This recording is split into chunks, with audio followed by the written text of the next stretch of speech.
पुस्तक प्रकाशित आज या ठिकाणी या सुंदर अशा सोहळ्यामध्ये त्या करणार आहेत। इयत्ता पहिली व दुसरीच्या विद्यार्थ्यांना पहिली ते 1 ते 10 अंकाची ओळख व्हावी या हेतूने राठोड मॅडमनी पहिली 1 ते 10 अंकित संग्रह केलेला आहे। यात त्यांनी 45 असे अंक गणित घेतलेले आहेत। बडबड गीतासारखेच असल्यामुळे मुलांना मनोरंजनातून अंक ज्ञान होणार आहे। मी त्यांना व्यासपीठावर आमंत्रित करते।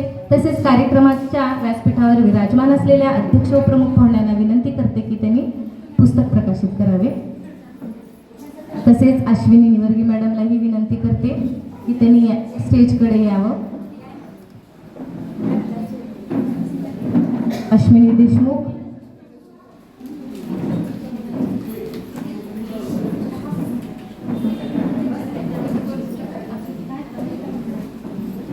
नीता मोरेताई यांना सुद्धा मी व्यासपीठावर आमंत्रित करते।